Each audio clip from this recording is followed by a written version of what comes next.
باقی آپ کو اگر عربی میں یاد ہو نویت وردا جو عربی میں ہے وضو کی نیت وہ کر لیں. کچھ نہیں یاد ہے تو کوئی ضروری نہیں ہے, دل میں ارادہ ہے باقی حاصل کرنے کا, یہی نیت ہے.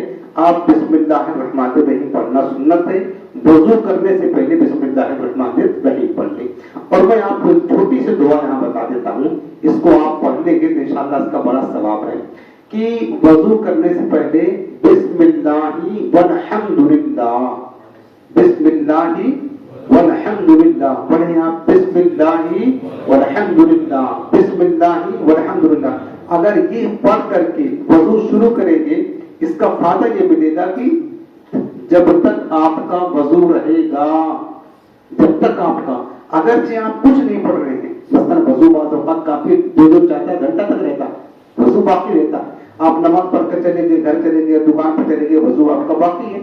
تو جب تک وضو رہے گا فرشتے برابر آپ کے نامہ اعمال میں نیکیاں لکھتے رہیں گے, یہ دعا پڑھنے کی برکت سے. یعنی آپ مختصر 2 لفظ ہے, بسم اللہ بھی آپ کو یاد ہے اور والحمدللہ بھی آپ کو دونوں یاد ہے. آپ کو دونوں ملا کر پڑھنا ہے. کیا پڑھنا ہے؟ بسم اللہ والحمدللہ. یہ وضو کرنے سے پہلے پڑھ لیں گے تو کیا فضیلت ہے, جب تک آپ کا وضو رہے گا فرشتے آپ کے نامہ اعمال میں مسلسل نیکیاں لکھتے رہیں گے. تو کتنا بڑا ثواب ملتا رہے گا انشاءاللہ آپ کو. نماز پڑھنے کے بعد بھی آپ کا وضو باقی رہے گا تو آپ کو ثواب ملتا رہے گا. تو یہ انشاءاللہ پڑھ کر کے آپ وضو کریں گے یا کم از کم بسم اللہ الرحمن الرحیم پڑھ کر کے وضو کریں. تو یہ آپ نے پڑھ لیا, بسم اللہ شریف پڑھ لیا اور وضو کی نیت کر لی. اس کے بعد سب سے پہلے آپ دونوں ہاتھوں کو یہاں تک دھوئیں, یہ جو پہنچے ہیں نا کراچی تک, یہاں تک دونوں ہاتھوں کو اچھی طرح دھوئیں. ہاتھوں میں خلال پہ کریں. انگوٹھی پہنا ہے تو انگوٹھی کو حرکت دے کر اس کے نیچے پانی پہنچانا ضروری ہوتا ہے, ٹھیک ہے نا. بعض اوقات انگوٹھی ٹائٹ ہوتی ہے, اگر آپ حرکت نہیں کریں گے تو اس کے نیچے پانی نہیں پہنچے گا, اور نہیں پہنچے گا تو پھر پتا ہے کہ دونوں وضو میں فرض ہے تو وضو بھی نہیں ہوگا. تو لہٰذا انگوٹھی کو حرکت کر کے اچھی طرح پانی پہنچا دیں گے. پہلے سیدھا ہاتھ پھر الٹا ہاتھ دھو لیں گے. ہاتھ دھو یہاں تک دھونے کے بعد پھر آپ کیا کریں گے, سیدھے ہاتھ میں تھوڑا سا پانی لے کر کے منہ میں لے کر کے کلی کریں گے. اور اس کے علاوہ اگر مسواک سنت ہے, اگر ہو سکے تو مسواک کیا کرے. مسواک کے دینی دنیاوی جسمانی روحانی بہت فائدے ہیں اس سنت کو ادا کرنے میں. اگر مسواک ہے تو سنت کے نیت سے مسواک کر لے, ورنہ کم از کم اپنی جو کلمہ کی انگلی ہے اسی کو آپ مسواک سمجھ کر کے آپ جو ہے نا دانتوں پر مسل لے, 3 مرتبہ دانتوں پر مسل لے. اس کے بعد منہ میں پانی لے کر اچھی طرح منہ کے اندر گھمائیں. اور اگر روزہ نہ ہو تو خلال کر یہ کیا کہتے ہیں غرارہ کرنا, یہ سنت ہے جیسے میں نے شروع میں آپ کو بتایا تھا. تو پانی کو منہ میں لے کر کے 3 مرتبہ ہو سکے تو غرارہ کریں, لیکن روزہ نہ ہو تب کریں گے. روزہ کی حالت میں غرارہ ہرگز نہیں کریں گے ورنہ پھر روزہ ٹوٹنے کا اندیشہ ہے. تو 3 مرتبہ کلی کر لیا, غرارہ کر لیا, منہ صاف ہو گیا. اب اس کے بعد میں سیدھے ہاتھ میں آپ پانی لے کر کے تھوڑا سا ناک کے قریب لے جائیں گے, ناک سے لگا کر ناک کی سانس اوپر کھینچیں گے تاکہ ناک کی نرم ہڈی تک پانی پہنچ جائے. 1 مرتبہ آپ نے کیا, اس کے بعد پھر ناک کو صاف کر دیا, چھڑک دیا اگر کچھ ناک اس کے اندر ہے.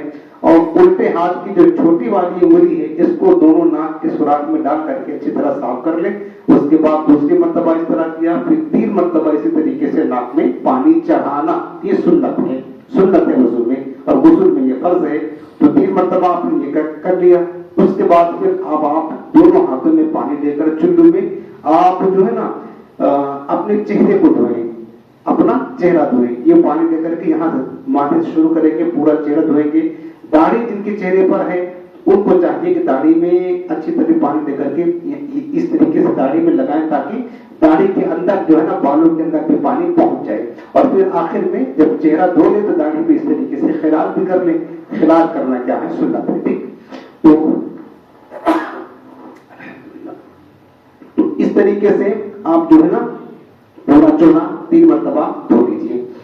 اس کے بعد پھر آپ سیدھا ہاتھ 3 مرتبہ دھوئیں گے. جیسے کہ میں نے بتایا تھا کہ پانی یہاں سے شروع کریں گے یہاں تک کونے سمیت کو اچھی طریقے سے یہ پانی کو ہاتھ پھیریں گے اس پر تاکہ کوئی جگہ خشک نہ رہ جائے, اور پانی کو بہائیں گے اچھی طریقے سے. پانی ہر جگہ بہ جانا چاہیے,